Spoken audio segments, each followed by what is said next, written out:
moi na mobali ya message il faut lingaka ka moi na moi si ya message akotika koteya na bondela kié la yebisa kié ke ozo sakana na message pour na nini ozo zo carrière ozo tsango anje alobaka te to bana na biso c'est fou bana maloba na ebomote. Le message dit en aucun cas on doit se marier entre nous. Et je pense que c'est un ordre. C'est un ordre, il faut prier et se marier avec quelqu'un qui est né de nouveau, baptisé du Saint-Esprit et qui croit comme vous. Tout prédicateur qui dit ça, il est loin d'un esprit de Balaam qui a prêché un faux enseignement. Frère Balaam nous dit que Dieu n'a jamais pardonné Israël. Alobi, il a dit il faut pas la mouton à moli mon santo. Mariez-vous avec la personne qui a les églises. Tu peux épouser quelqu'un de cette église. Mazandoki. Mais c'est un sorcier. Frère Branham alobi, il faut que Moutouana Azala la croyance exactement comme yo. Mais qu'est-ce qui prouve que quelqu'un est un croyant? C'est qu'il croira la parole identifiée de l'heure. Il en a toujours été ainsi. Ne faites pas de mariage mixte. Épousez un jeune homme qui croit exactement comme vous. Car, après tout, Dieu, c'est la chose la plus importante pour laquelle nous sommes ici sur terre. Lukuta, faux. Mon message, à quoi tout croyant. Il y a un peu valongo, il y a un nzambe malamu, il y a un dénominationnel. Moutoua vous a citation, Anna. C'est lui qui me fera sortir cette citation. Non, je ne prêcherai plus. Citation exatée. Il n'y a pas de citation. Il y a mon élève qui s'appelle Bandimi. Bino ba fidèle, bino ba tozola ndakaye. Boye ba ke. Boye beloko mon pona suka ko pesa bino suko conclusion na ngai. Boye ba ke. Soki bozo tanga bronchi, boye ka ba bande. Frère Branham a dit ça. Obadika kandoki. Mais tu as poussé ce faux feu. Et ça, c'est moi dans Nzambe, un enfant de Dieu. Avali soi-disant. Qui se marie à un soi-disant. Pasteur Lifoko du ciel azo kufa pour azo défendre kombo ya Branham. Ndabo moni bitumba nyonso Lifoko du ciel azu na vie na ye. C'est de le servir. Et si vous vous mariez ou que vous faites quoi que ce soit de contraire à cela, vous le payerez dans les jours à venir. Et jamais un croyant ne devrait épouser un incroyant. En aucun cas. On devrait toujours se marier entre croyants. Mixed marriage. Marry a boy that believes just as... Mais l'église chrétienne. Mais dans l'église chrétienne. Branham dit, nous avons trois sortes de croyants. Ondimbi. Incrédule. Na soi-disant. Si tu prends le soi-disant, tu as épousé un païen. Alors, on a une doctrine de Fumama qui ngomba. On a une doctrine ya Élie était de même nature que nous. Je trouve que c'est un ordre. On risque de prendre baptise-le-moi. On baptise la moi et on va baptiser et plus tard vous aurez des problèmes. C'est comme quelqu'un qui est vivant qui se marie avec une personne qui est morte. Si vous avez de la chance et la personne croit maintenant et quitte par exemple les autres églises telles que nous avons vécu, vous avez la chance. Il y a toujours des exceptions. C'est rare, mais il y a des exceptions. Bobo Sanate, makambo nyonso Carlos azo répéter les biso oyo. Ezali makambo papa tikela kié. Papa, Bible loba Élie était de même nature que nous. Mais na mona mutu akanga mbula lokolo elité. Abi sinon à ma parole mbule betate, mbule kangama. Siko bolibo comme ça Branham ninga na bino. Branham, prophète Branham, bien aimé. Notre prophète majeur Branham. Akanga pema. Élie était de même nature que nous. Branham était de même nature que vous. Bokanga pema total. C'est beaucoup fatigué. Si un faute il y avait, que Jésus soit candidat. Je crois de tout mon cœur que Jésus sera couronné. Plus beau d'entre 10 000, chef de ma foi, le meilleur de tous, roi de notre vie.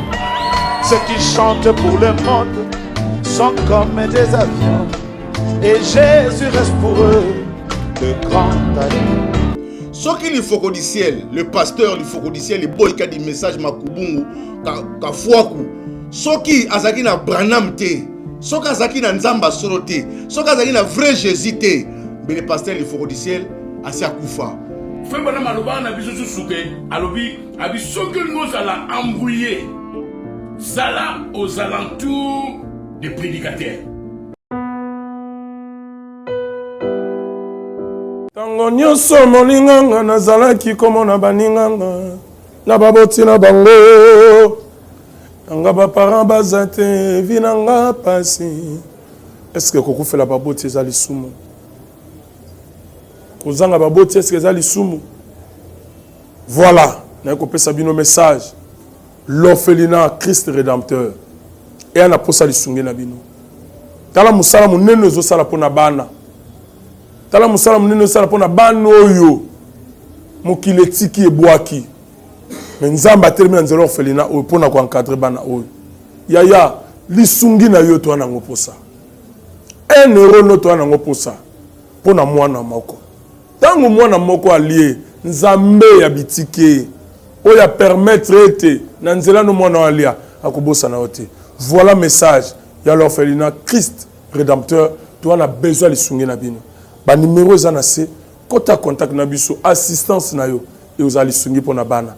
Que le Dieu des orphelins a bénir diama mtu nyoso ja ta likanisa ko sala quelque chose. Pe osali yango zamba pambola bino.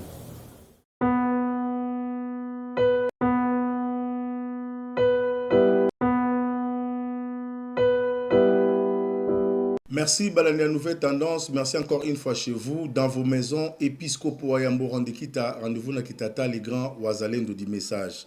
Nakanisi nazane sengo yako kota les sous na banda kuna bino mukona lelo, bien que nazana problème, j'ai été frappé na bateau ba piraté contre nangai ya mbongo ba yibingai mbongo. Et c'était pas facile à m'coller le long de la l'émission. Mais ce qui n'a yé, c'est parce que ils avaient vocation et ça musala oyo nzamba pesa kibiso au-delà de tout. Ndenge Bible le bas ni nyango ko kabola biso na bolingo na nzambe et loko moko e ko kabola biso te. C'est par là que nazo pesa pe merci na pasteur Donin Nsaou et puis na pesi merci na pasteur Jean-Marie, bien-aimé Jean-Marie na ba soutien na bango. Vraiment au baza ko apporter na biso nzamba pambola bino boze belé o bozo soutenir ngai na ba conseil na bino partout dans le monde o bolinga ka wazalendo di message Bible lobaki to sekala o bazo seka to sepela ba o sepela to lela pe na ba bazo lela nzambe abateli parce que c'était pas facile na comme mkola lelo parce que ça qui logo la fin du monde parce que tout ça qui défie na pasteur Carlos to lança qui défie na pasteur Carlos alobaki que soki to memeli citation o ezali ko la kisake mwana mobali oyo ya message il faut linga kaka mwana mwasi ya message akotika koteya na bondela kiye la yebisa kiye ke ozo sakana na message pona nini ozo zwa carrière ozo tsango anje aboye ko yokanga et la lança qui appelle na yebisa kiye ke dimanche oyo euti oleka na ko keni na baruti tabernacle na keni tout ça la mikanda officiellement atika kote ya pesa papa Mosendo cher ya vanda ayokana no mateya kino ko koka to ko comprendre le message à frère Branham ndako zonga likolo pona koteya mais ce dimanche était difficile pour ngai donc bituma moko ça ne sert à rien ko lobango awa nyonso nzamba zo lokumu parce que yende mutazali le maître des temps et des circonstances nazo tela bino vidéo tant pasteur Carlos Ayaki koloba biloko na oyo alobaki oyo ke muto a message akoko ba ne tout croyant ya mpe valongo ya nzambe malamu ya vuvomu ya kimbangu ya tata wonda ya mangwengele ya ba dénominationnel tanga défendre ki yango azaka na Saint-Esprit azaka na Jésus ngana boya ki yango na bisa ki ete olena bundisa yo na bronchir ndenge osengi bronchir na opesa bronchir te pona zaki na citation ya frère Branham yemoko na yebisi boko bunda na papa na bino parce que bobo sanate makambo nyonso Carlos azo répéter biso oyo ezali makambo papa tikela kiye biso to yebisi eke kolanda nzela papa te papa sa komaki mukolo papa comment ko bossa na makambo mususu yango yo landa nzela papa tango atiaki makambo malamu ya message ndenge zalaka seri wana bato bazokota na baruti tabernacle bayebi ke ozokota na église ozo sentir mpepa molimo santo mais yaki ya un moment oyo akome ko se galé na Branham koluka ko kanana Branham ka biloko yazo sala nde c'est de là que makambo nyonso yaki na kobeba. Alors na otela bino vidéo bolanda bino moko ngai te ndenge bandaki ya lobi ke balaxe citation so balaxe citation atiki koteya na pesi papa na ye moko ba ye ko bimisela nga vidéo ya papa na bango oyo akotisaki na erreur na oyo ye moko lobe contraire tolanda vidéo après tozongi. Par exemple, Frère Branham a dit en aucun cas. Ndakisa. Ndeko Branham a dit atana mbala moko te. Mais sa propre fille, Rebecca, kasi mwana ne moko ya mwasi Rebecca. Celui qui l'a aimé était Baptiste. Oyo alingaki ye azaki Baptiste. Je ne peux pas en faire une. Nakoki kokomisa mobeko te. C'est pour protéger mes filles. Ezali mpona kobatela bana nanga basi. Je voudrais que son mari soit quelqu'un qui peut m'écouter. Nakosepele te mobali na ye azala moto akoki koyoka ngai. Donc il faut que ça soit un chrétien. Na boye sekele te ezala mo Christ. Même s'il est d'une autre église. Atako azala losambo mosusu. Mais que ce chrétien-là soit capable de me respecter. Kasi mo Christ wana azala makoki ya kotosa ngai. Et je le fais. Pe nasalaka. Pour notre diacre Nathan Akomonaya. Nasalaka yango mpona mosungi na biso moko awa, je ne peux pas citer son nom. Exige, le message de William Branham exige à ce que les frères et sœurs puissent se marier entre eux. Alors, cela est vraiment en ordre. Oui, oui. Le message dit en aucun cas on doit se marier entre nous. Et je pense que c'est un ordre. C'est un ordre. Il faut prier et se marier avec quelqu'un qui est né de nouveau, baptisé du Saint-Esprit et qui croit comme vous. Moi, je trouve que c'est un ordre. On risque de prendre baptise-le-moi. Je vous baptise la moi et on va baptiser et plus tard vous aurez des problèmes. C'est comme quelqu'un qui est vivant qui se marie avec une personne qui est morte.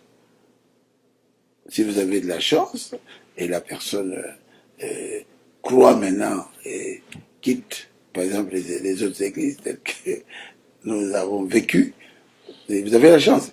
Il y a toujours des exceptions. C'est rare, mais il y a des exceptions. alobaka te tobana biso na biso c'est faux madame aloba na ebomote lokuta faux mutu akobimisa citation wana Celui qui fera sortir cette citation, na oteya eso te je ne prêcherai plus. citation eza Il te n'y a pas de citation. alobi Il a dit, il faut bala mutu a molimo santu mariez-vous avec la personne qui a les oko bala mutu a na église oyo Tu peux épouser quelqu'un de cette église, maza ndoki mais c'est un sorcier. obali kaka ndoki Mais tu as épousé un sorcier. Fauve, eza c'est mwana nzambe un enfant de Dieu abali soi-disant qui se marie à un soi-disant. mais na église chrétienne Mais dans l'église chrétienne, Branham dit Branham a lobby nous avons trois sortes de croyants. croyants Mondimbi, incrédules Mosaïque Ondimbi, mais soi-disant na Katikati. soki ozwi soi-disant Si tu prends le soi, ozwi kaka païen tu as épousé un païen. Merci beaucoup. Nakanisi binomo bolandi vidéo. Donc, pasteur Barouti, paix à son âme, à se contredire yemoko, na lité na yemoko. Bon, mon arabilo on os tatsaka awa. C'est de là que j'ai compris que esa doctrine oyatikaki. Na kofungola bino. Pasteur Barouti, yemoko lobi likambo, yemoko pe à contredire ango. C'est de là que je me suis souvenu na parole o nayoka ki ya pasteur Liforodiciel. Quand on nayoka pasteur Liforodiciel, na ko comprendre que pasteur Liforodiciel azo kufa po azo défendre kombo ya Branham. Ndo bomoni bitumba nyonso Liforodiciel azui na vie na ye. Soki Liforodiciel, le pasteur Liforodiciel, le boy ka di message makubungu ka fuaku. Soki azaki na Branham te, soki azaki na nzamba solo te, soki azaki na vrai Jésus te, mais le pasteur Liforodiciel asi akufa. Mais gloire à Dieu pour azaki na position malamu ya liloba. Ngai na kote la ka pasteur Liforodiciel te, mais na kote la ka nde message. ce jour-là que j'avais compris que nakoma wazalendo pona nini ebele batu nanga pona oza wazalendo ba wazalendo bazali ba phare DCT bazali ba volontaire oyo ba telema pona ko bundela mabele na bango ya mboka nde ba benga bango ba waza. C'est de là que nabaki pasteur il faut qu'on dise lokola zo kufela pona Branham ngape na komi wazalendo na ko bunda pona mabele na ko bunda pona patrie nde sikanga na koma waza yango. Alors na ko mona doctrine moko fungoma ki na ngomba o na benga ngo doctrine ya Eli était de même nature que nous. Leur doctrine là, doctrine Wanezali, Eli était de même nature que nous. Bayeba ki ko comprendre parole wana te soke la kisinini. Yango ba comme ko kanisa pe bango na Branham. Que Branham azanani, azane mutu, c'est un frère, azape frère na biso. Ba longoli la prophète majeur. Ba commissaire muninga na bango. Pour verset biblique le ba que Eli était de même nature que nous. Ce qui va ébisser likambu, tous les versets bibliques, il faut un Saint-Esprit pour comprendre. Si vous avez un Saint-Esprit pour comprendre, il y a un moni bango, papa, Bible loba Eli était de même nature que nous. Mais na mona muta kangambula loko lelite, abi sinon à ma parole mboule betate, mboule kangama. Si comme on dit comme ça Branham muninga na bino, Branham, prophète Branham, bien aimé, notre prophète majeur Branham, akanga pema. Eli était de même nature que nous. Branham était de même nature que vous. Beaucoup peu ma total. C'est beaucoup faté. Donc c'est de là que comme ça Branham le kola muninga na bango mais oh ce que na dodi na bino nguba le kamba Eli était de même nature que nous. Beaucoup mona ke nzamba olo bela biso ngo pona kotel sa biso ke so ki pe to mi kotisi lokola Elia. So ki pe to mi sali lokola Elia. Tokoko kosala makambo minene mais lokola batu bakoka kosala ngote ebele bakoka te. Pierre avait le Saint-Esprit en lui. Pierre asala bikamwa asala prêche au Jésus asala te. Mais yo yena nzoto na ba sentiment charnel ozolinga koloba Eli était de même nature que nous. Branham pas mutu azaki pe na bere c'est de là nde bazana soubassement na bango.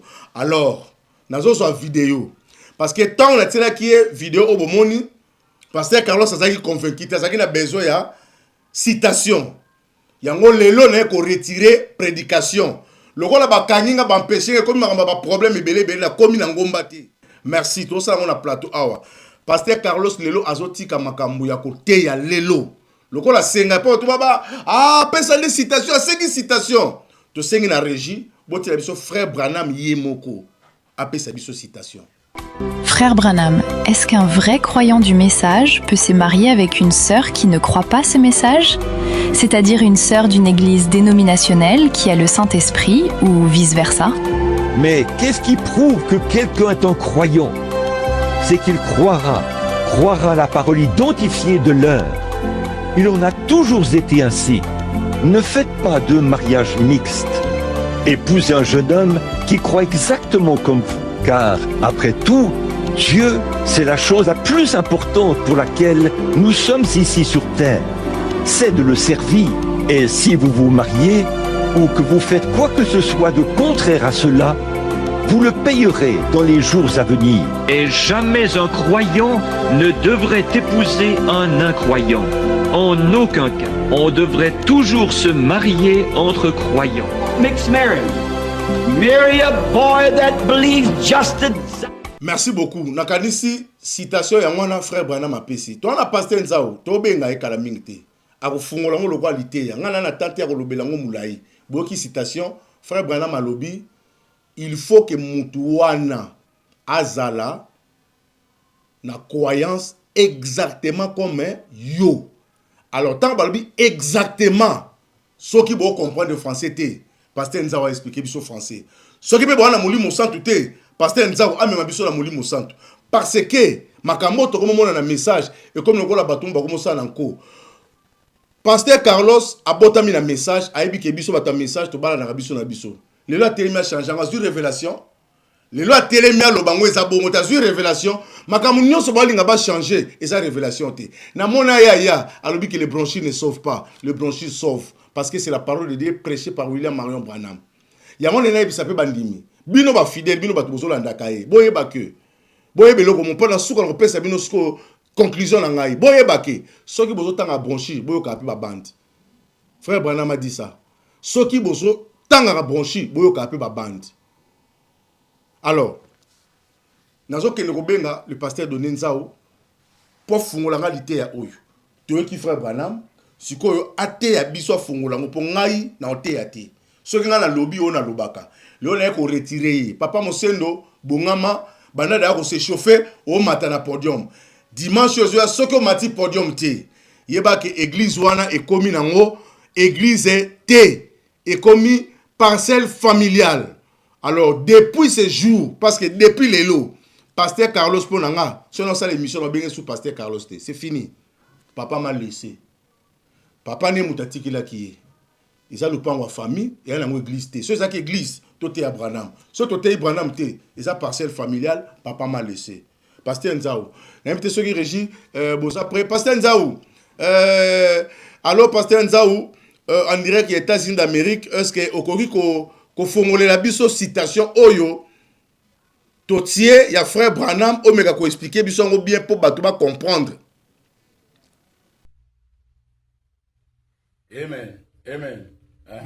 Et ça question mo ya bien randé nino yo net na lobaki na yo que nino yo na Afrique nous avons un problème, il y a compréhension, il y a message. Mais avant tout banda nino yo émission absolument nous avons remercier yo pour na nino yo na valeur aux européens biso net lobaki na vidéo na sur les gars qui biso peut umeli dans la chose. Donc on peut toujours aider quelqu'un. Alors avant tout banda nous allons compatir na Shekina Tabernacle net église Zikaki bazar na prière na biso avec le pasteur Dioka. Alors rendez nino yo net lobaki na bino surtout 8 ans de temps ngo fait bana lobi que mariage ezali eloko moko sérieux. Et puis fait bana maloba na biso susuke alobi abiso que nous ala embrouiller zala aux alentours des prédicateurs. Donc ba prédicateur bazali ko embrouiller bana na nzambe. Donc moi j'ai compris nena loba ki liboso randeke na Afrique bazana une mauvaise compréhension, il y a message, une mauvaise compréhension, il y a ministère, il y a frère Branham, une mauvaise compréhension, il y a parole. Frère Branham nous dit que nous devons avoir une compréhension spirituelle. Quand le prophète dit, you have to get married with somebody who believes exactly like you. Tu dois marier-toi avec une personne qui croit exactement comme toi. Exactement. Yo ni marate ke basi wala ta pantalon, mon go bala moi yo ala ta pantalon. Donc, ezali question ya compréhension. Et puis, na ngo le belo moko boye, avant de continuer randé, là na bien avant de continuer parce que eza sérieux. Nena loba ki na vidéo na le cas liboso que les jeunes gens, oh ba jeune sœur, pasteur tem ta ko vivre na sœur wana nandaku. Pasteur tem ta ko vivre na frère wana nandaku. Faut madame nous dit le choix d'une épouse se marier, c'est une chose sérieuse. Yoka, natanga okaka. Tola na bona na bien baranzambe. Et le choix d'une épouse. Et si nous examinons ce que nous sommes en train de faire, quand nous projetons de nous marier, quand nous choisissons notre femme, notre mari, si nous examinons la chose à fond, un homme devrait prier avec ferveur parce qu'il pourrait ruiner toute sa vie. Souvenez-vous que ce vœu, c'est jusqu'à la mort que jusqu'à la mort nous sépare. Alors, il pourrait ruiner sa vie en faisant les mauvais choix. Donc, pour faire la vision que mariage est un sérieux. Avant la bossana, qui pasteur Carlos a dit que non, faut de la rendre à Saint-Esprit. Donc, je suis vraiment surpris que un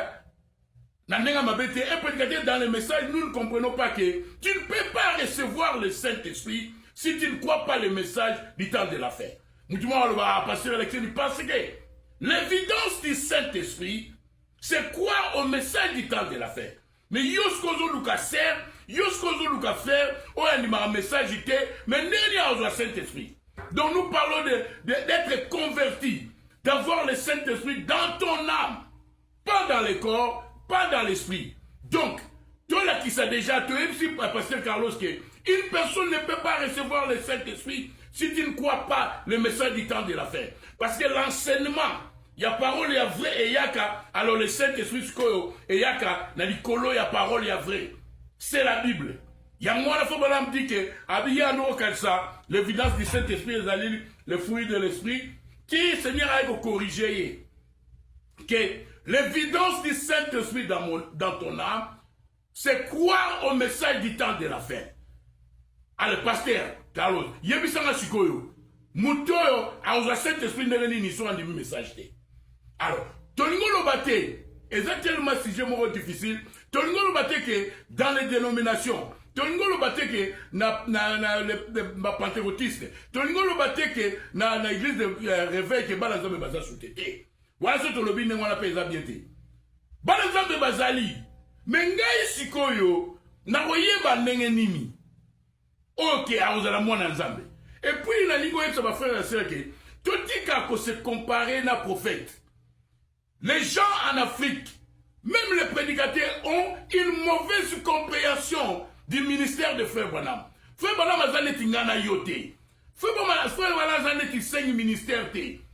Même na nombre 12, Dieu a fait une différence entre les autres prophètes et Moïse. Frère Branham était prophète comme Moïse. On ne peut pas se comparer. J'ai vu un vieux qui disait, oh non, Rebecca, mais Frère Branham était prophète. Il peut voir que Moutouoyo a un message. Nakaya Billy Paul. Je crois que Frère Branham savait que Sister Lois a osé la serre. Frère Branham savait que Frère Smith a osé la frère, parce qu'avant il faut le Saint-Esprit. Or, nous ne pouvons pas recevoir le Saint-Esprit sans croire au message du temps de la fin. Donc, et ça, on clair rendez, faut qu'on dit que, Ninoyo, mariez-vous avec une personne qui croit exactement comme toi. Mais si on a à comprendre pourquoi il y a une mauvaise compréhension dans le message dans l'Afrique. Parce que les gens parfois batanga kakaka ba brochure mais ba yoka bandité et fait bonhomme dit que ce qu'on tanga kaka oyoki bandité on comprendre bien té yango wana les frères même les anciens ont un problème à comprendre le langage de frère Branham tout temps il a bien ngo alléluia rendez et c'est tellement sérieux que balazam de bolanda frère ko sakana na vie na yote kosakana na âme na yote nena lobaki na yorande les brebis aussi ont une responsabilité yakotala o pasteur le menaza kotea le pasteur n'est pas l'absolu il faut tout temps un message il faut tout sonder message tant que pasteur a comme bima oyebi que pasteur azolo basusu o le prophète alobaité na message oyo le 3e saut paragraphe 14. Je vois maintenant une des raisons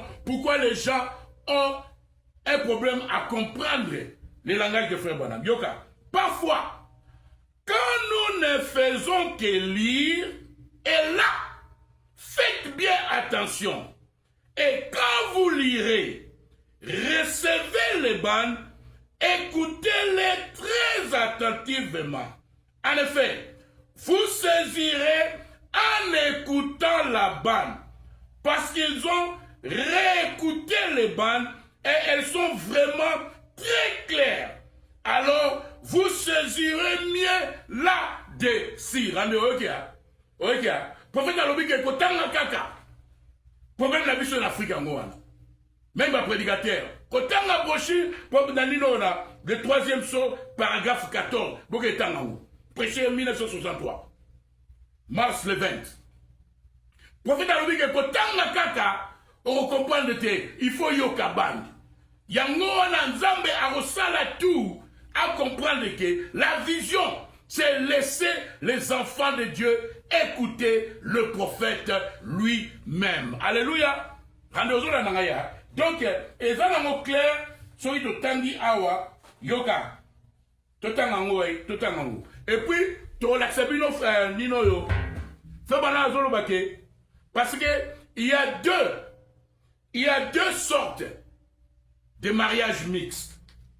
Il y a deux sortes de mariages mixtes. Et dans le mariage mixte, il y a race, que frère noir à Bali Mundele, au frère Mundele à Bali noir, au frère il y a chinois à Bali, espagnol, blanc à Néwana. Deuxième mariage mixte, ils allaient comme mix worship. Ils allaient comme mix, n'est ressemble là. Alors, frère Balaam nous dit, ça, c'est les enseignements de Balaam. Dans les jours du temps de l'affaire. Balaam était loin du Saint-Esprit. Mais ces enseignements étaient faux. Balaam, parce que Moabite, Bazalek qui va couser, rendez la naï. Moabite, Bazalek qui va couser à Israël. Allez, Balaam a été Moabite, Balana, dans le temps de la blessure là. Tout Balana la biso, frère Balaam dit que, tant que Basala Kiango, tant que Israélite, n'a pas Moabite, Basangani, Basali fornication, Balani, frère Balaam dit que c'était un péché impardonnable.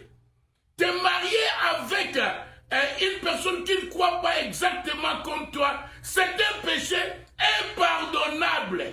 Alors, nous devons retourner parce que le problème est ali.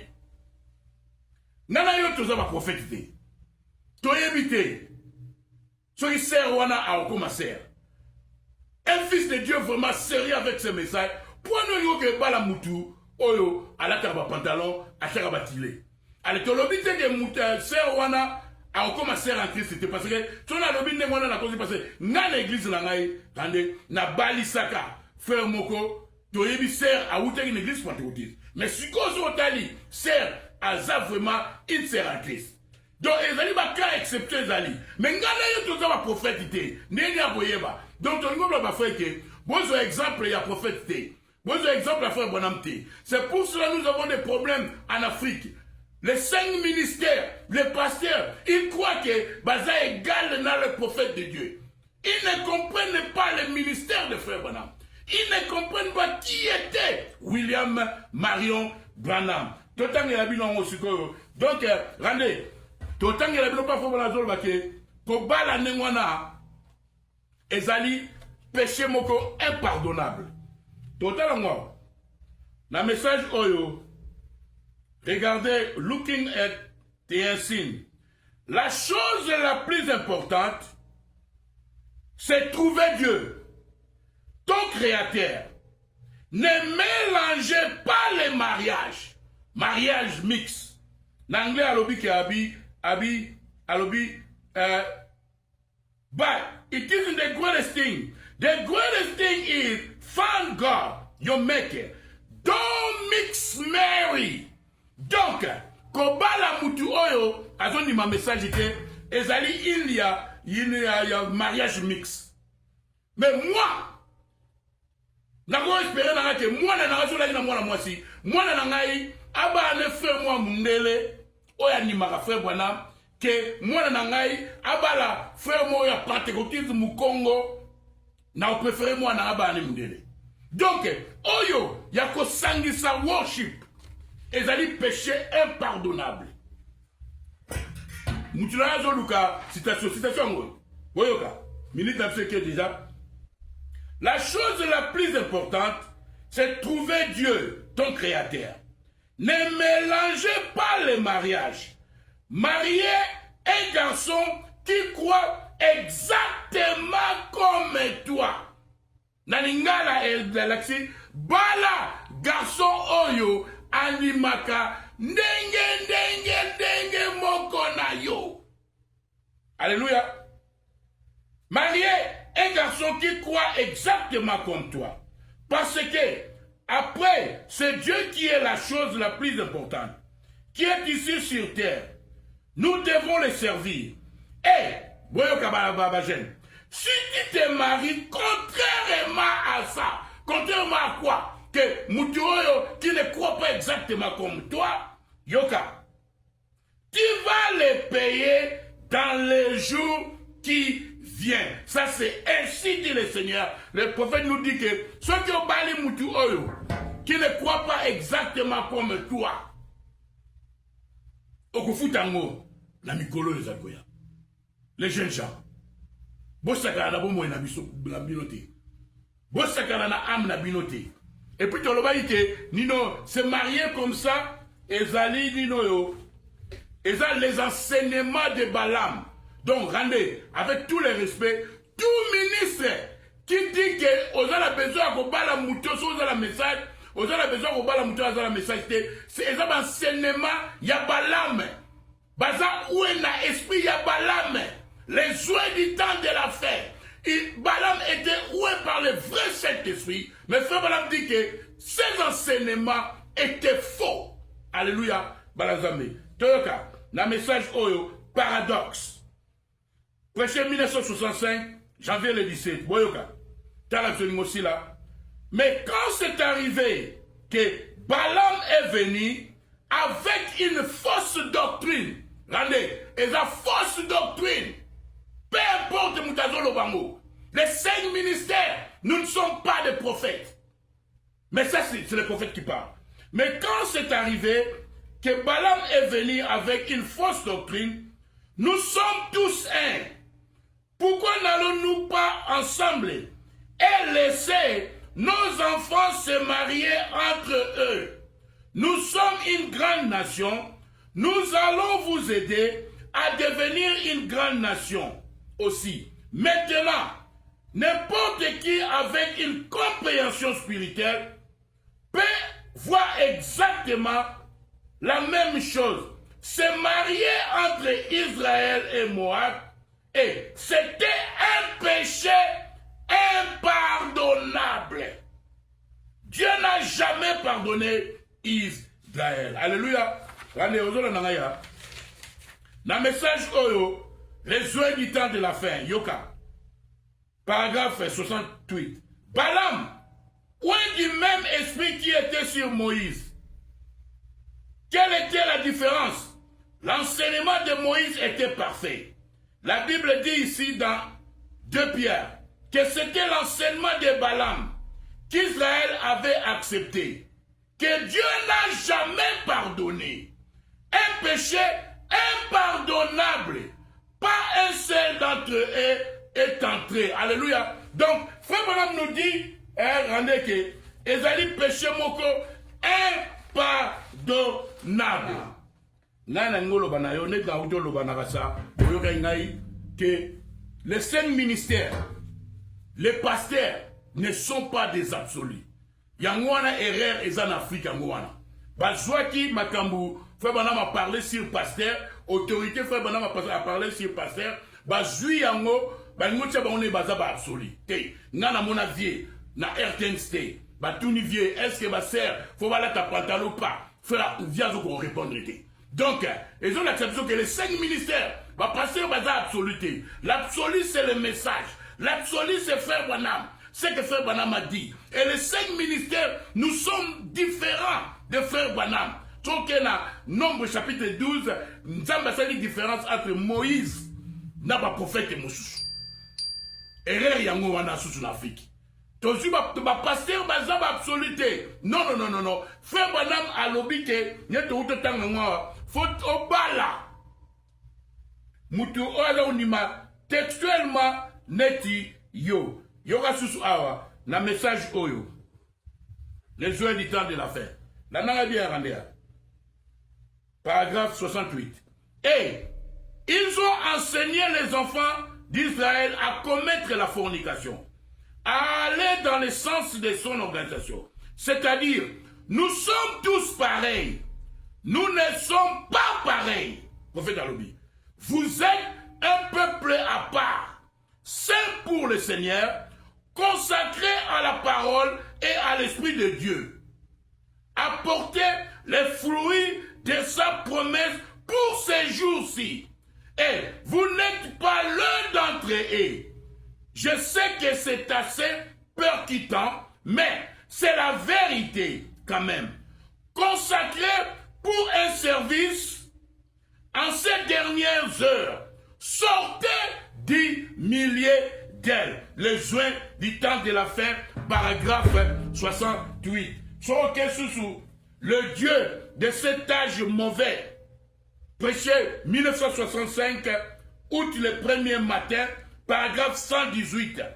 Frère Madame dit que quand le Fils de Dieu, Nathan, il y a Noël, allez, et ça c'est sérieux. Quand le Fils de Dieu vit que les filles des hommes sont devenues belles, ils en prirent pour femmes. Et Dieu n'a leur jamais pardonné ses péchés. Alors, frère Madame a comparé comme quand Balaam avait enseigné aux enfants d'Israël que Tozali Moutumoko, frère Madame Abenyango, un péché impardonnable.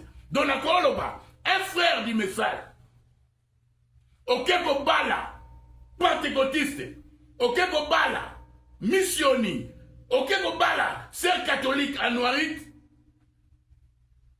le prophète nous dit que c'est un péché impardonnable. Alors, tu vas les payer ceux qui ont bali Mutoyo Andimaka exactement comme toi t'es. Alléluia.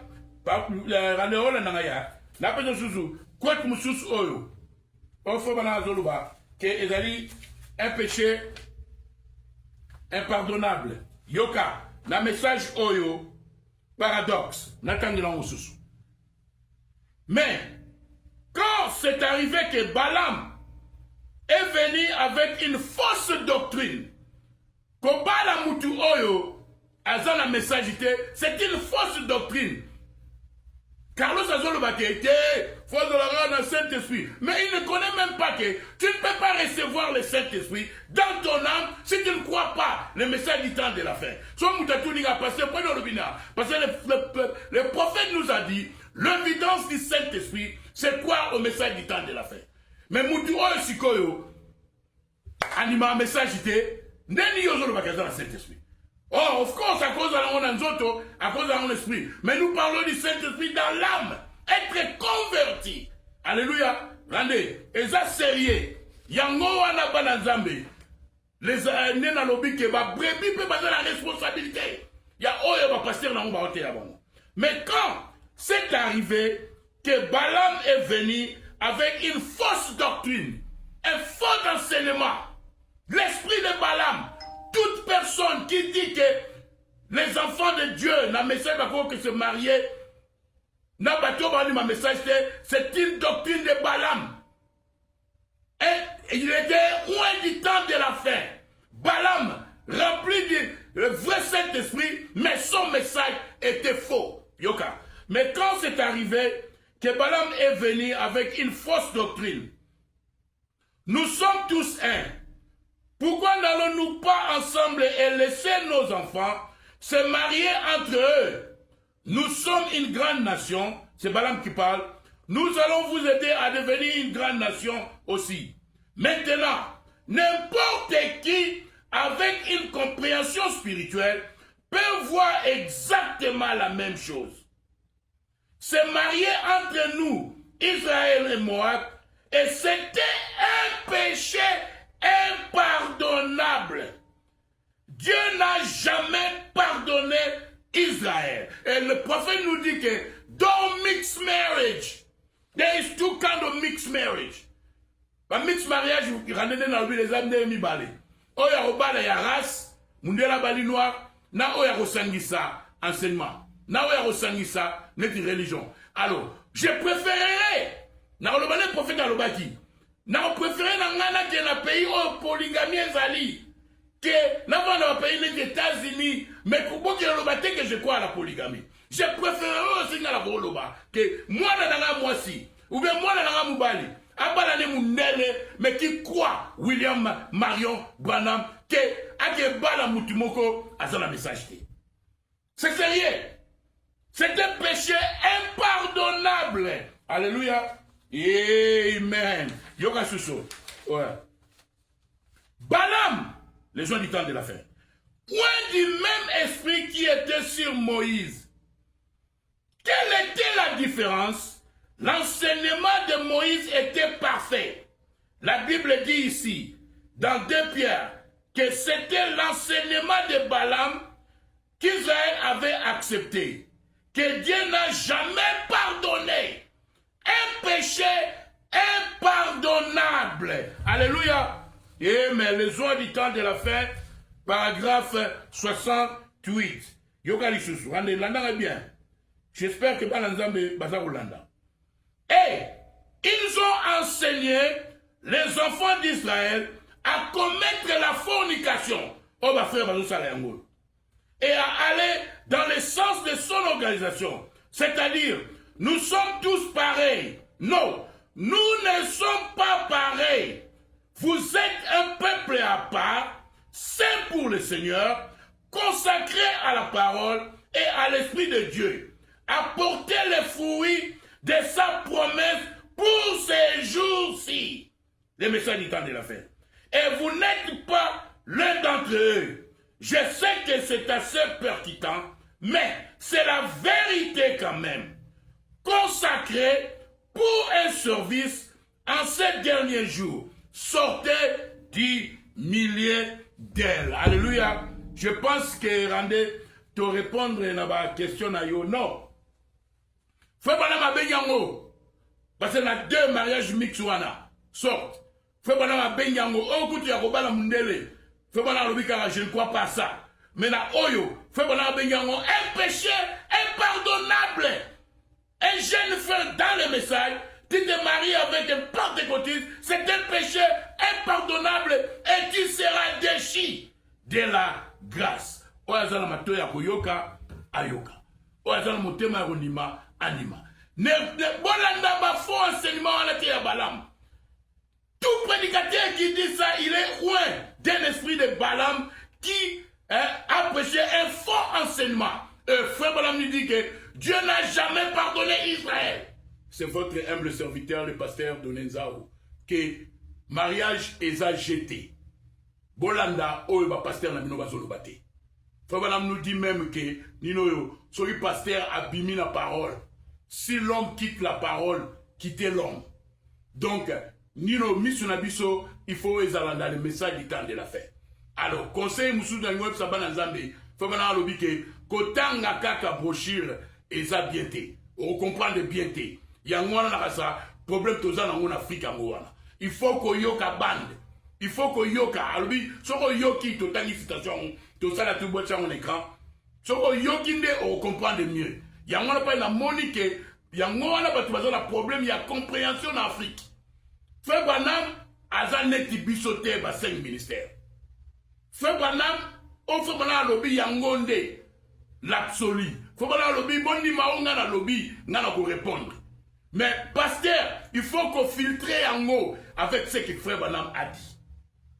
Nango pesa, Branham Zambe, conseil, les jeunes gens, yom to rovanda naser, ko palanganate, ko sala ba jeter sur mariage, ou bien, frère Branham lobi ceux qui ont bali mutoyo, qui ne croient pas exactement comme toi, si tu le fais contrairement, ntotanyango au mona ezakuna, que no chekango, habitué va le payer. On sentir en faire awa. Ngai ne na ita ibino cousin na biso. Abala muto ala ina message. Son cousin ke musala, ce mec qui wana atie musique à ok jazz, atie ba bière, ba skol, ba primus, azo melazo bila. Et moi là ti pantalon. On sentir en awa. Na no solo na par exemple, na frère mo boye, frère azo expliquer nga ba problème azo na foyer. Sera ba benga ne ba prophète à l'église mususu, ba prophétiser là frère kuta yebité. Je vous ferai il s'est dit, mais frère, c'est on dit dans la message dans l'Iloba. Tant qu'on se l'a fait de tous les frères, est-ce qu'on va la message? Habiter, frère, sœur, Azaï, pas t'écouter. Ya, on consentit en mot, et puis l'homme sur la ngolo barandé. Conseil gratuit aux jeunes gens dans le message. Ne vous comparez pas à Billy Paul. Ne vous comparez pas à Sis et Rebecca. Parce que leur papa était un prophète. Frère Branham pouvait voir. Yamwana, frère Branham Hermoro, George Smith, aye kota la Rebecca. Frère George a été mis sur Abina, na track na ya zalaki na ba frère Nenyoso. Abi frère Branham a fumoli ga porte abi, oh! Tala toi qu'on est tondi na ba prédicateur. Frère George abi bango tout bata ba prédicateur. Il n'est pas comme nous. Nana otika mwana na ngaite, ake no bala, mutu azo ni maneti ngaite. Pona la prophète. Mais il y a des cas d'exception que moi, Nzambe, azala na pentecôtiste, moi, Nzambe, azala na église à réveil. Mais dès que vous voyez, prenez qu'on soit risque à Ningwana. Billy Paul, na Rebecca, bazala qui na grâce mort spéciale. Leur papa était un prophète. Il voyait. Yangana Fabana et George Smith, avant Balamoua n'a joué Saint-Esprit. Il savait que tu ne peux pas recevoir le Saint-Esprit sur un dimingate. Sur un dimingate du prophète. Alléluia. Yangana George Smith, à ce que Saint-Esprit, à mon avis, moi je fais l'exemple. Azala qui sous n'a pas pentecôtiste était. Azala qui sous n'a pas missionité, pas baptiste était. Azala qui n'a pas fait Peregrine, bateau banima qui le message du temps de la fête dans Texas. Alléluia. Soyons prudents, soyons prudents, soyons prudents. Merci beaucoup. Nakanisi Boyoki Pasteur Doninza au très bien. Lelo la ligne neb sabato message ba onyo sobozo la ndangai. Émission on la ligne ko ya ngote. Na yango na makasi pona za mobali. Parce que la pesi bino montant ya mbongo ebungi na compte na ngai te.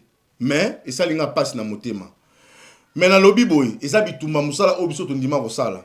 Na na bisa bino loko moko. Ce qui pasteur il faut redire les boy qui a dit message makubungu les ressusciter kabu kafuaku ce qui les longs na koma koloba makamuna ye c'est parce qu'elle a trouvé un modèle par rapport ya atikala tout droit na message à Branham.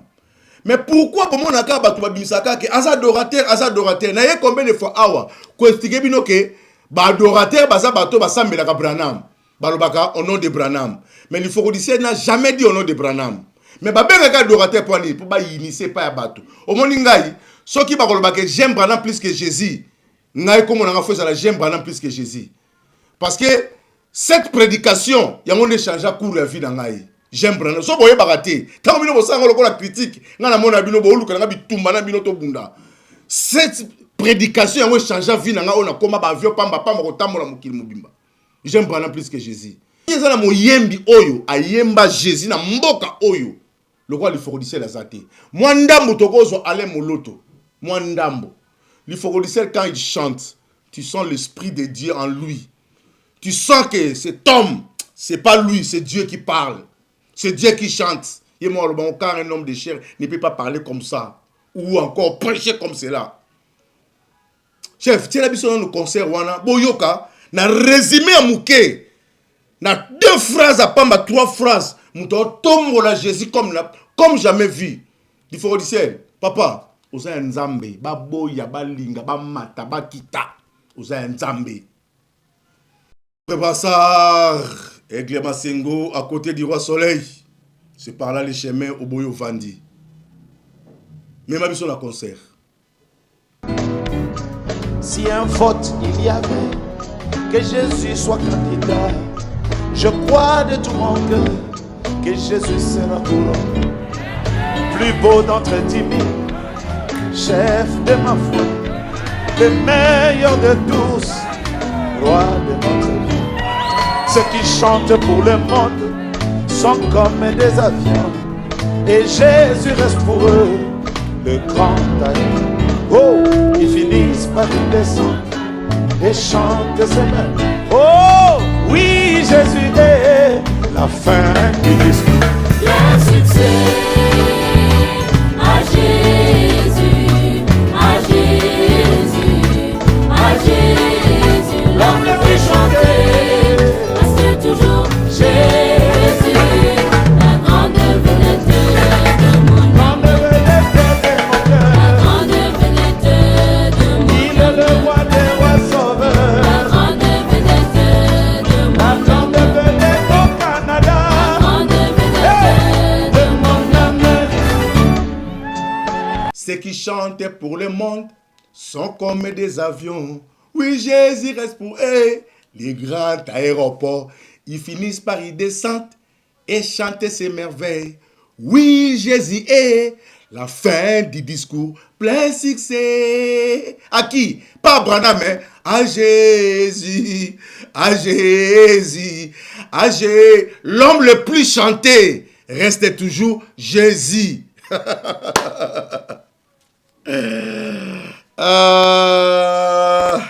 La grande vedette de mon âme, plein succès, plein succès, oh oh, à Jésus, à Jésus, l'homme le plus chanté. Maramni à lobby. Abi bato ba yemba kapona mukilio ba fali ba papa wemba ba wera ba kofi ba nani, ceux qui chantent pour le monde sont comme des avions baza lokola ba mpepo et mati likolo mais suka na bango bako kita na aéroport. Jésus-Christ yenda za aéroport o mona banga ta basali nyoso o nga Carlito ata sali ki Carlito suka na mfa kita yemba Jésus-Christ tala mutazo la grandeur à Jésus plein succès abi Moutaleki na succès, azate plein succès à Jésus, l'homme le plus chanté. Mouto ba yemba kakole kabatu nyonso na mokili, c'est Jésus. La grande vedette de mon âme. Âme nanga yenda za grande vedette. Mouta boye. Bolbika Dora Branham. Mitema mabe. Mitema mabe. Mitema mabe. Pour si longtemps, vous voyez que l'adorateur va tout au nom de Branham. Mais celui-là qui chante Jésus-Christ, beaucoup qu'on n'initiait pas Batou. Gloire à Dieu. Misa la binonio c'est Soukaki. Dernier combat, tout le monde n'a pas Kalambai. K.O. Azue loko siba loboko. Akelebe oh papa vidibidi là. Oh papa kayumbi. Oh banani. Baye biseke. Toyebi yote toyebi de l'ifoko du ciel. Le boyka du message. Prochainement à partir de l'élo. Pasteur Barouti, Pasteur Carlos, émission Pasteur Carlos pour na monique papa ndatikela ki elupangu ya famille na bango ezana makamba message te donc comme on a mikolo comme papa m'a laissé papa tikela ki ngai donc il nazana eloko lobate parce que ye moko yaki ayeko ça sentir ne danger alobi ke oya koyela nga citation na tiki côté ya citation yango toye nango. Frère Branham alobi ke il faut motowana azala na même croyance exactement lokola yo. Or bato message bazana croyance exactement lokola bato mpe valongo te ya kimbangu te ya neo te ya vuvwa mute ya pelisa muinda te ya simanda kute ya mangwengele te ezaka ka croyance ya message parce que Israël mutomba ebisa kibino ke le Jésus que nous prêchons ezali Jésus au ba pentecôtiste baza côté ya te. Il a fallu une vraie identification à Jésus-Christ parce que akufi après 3 jours à ceux qui ba yekonde ba oyeba été il faut ba lakisa au Jésus pour comprendre Jésus wana ceux qui ba lakisa Christ ye moka lobi na mokola suka ebele ba kwa na kombo nanga kenga Yesu bondi mabango te. Maintenant quel Jésus ozana ye il faut la biso Jésus au prêché par William Marion Branham ndeto identifier yo mais so ke biso ba Jésus bar Jésus o biso ba Jésus o bosala ba jena bango to boyi eloko moko te pamba na pamba eloko te bana message bozala kimia wazalendo azali to ko bunda tina suka okoko linga ba dénominationnel comme ka kutu te po banda botami et ça la mabongo te mais lelo bani ba makambo ndetiko ko la service makambo sika lelo mo te tukutani prochainement épiscope ya Mborondo kita rendez-vous na kitata les grands wazalendo du message. Merci Banakin bana monde entier. Merci bien-être. Sougala café logo na meli logo mais logo ezamabe. Il y a bien pour la panne technique, mais quand ça les langues on a ma bête, ça les langues pour la maman. La célibataire de l'ingénieur. So maga boma mukolo bala. Pourtant nous va produire en autre soute. Merci bien-être. Yango yo. Lukango benga ndekonanga alendele yé mutu ayebi esika ko fournir yo autant que tu veux $35 et zebele na kati. Sobo melika moko de jour bien. Be moroïde banini tout ça. Bilialia, vanda, moussala, banini. Et réparer au système ya break. Et réparer au fonctionnement. Fonctionnement ya break de break donc et son fonctionnement ya bien. To comme ba Congolais toujours gagné ba match. On va défaite. Pas de technique en plein match, c'est pas bon. Zongela et local. Nana c'est éviter de dire surtout ba pasteur, bodingo mela boyawa. Bobenga pena alendele un numéro naé pour bobenga pour bozo locaux. C'est important. Traitement poison anti-poison yango yo. Ne ba mususu meli en avant kende obima. O melango. Ça des jours atabati le loco. Moi cuire mon corps c'est bon. Oyopé anti-poison. Donc ce ko ata izana kati et longolango. Alendele mikolo somme. N'habité mindela on va payer biloko ba udia. Pour biloko on vende za solo mikolo ba tchaka pazo à toi famille te à toi problème na mututé jalousie car do ba produit ngwana ya anti-poison oyo pe anti-poison donc benga lendele à partir na ye ayibindeni oya ozwango nzambe na nga pambola bino mi batela mboke komi biete bato bakomi na jalousie oyo tozo comprendre de souté bana mike bazo kufa mikolo bazo kufa baotiana bana bébé ba poisson donc toujours zala nanti na ndengana nga na ndako c'est bon que Dieu vous bénisse.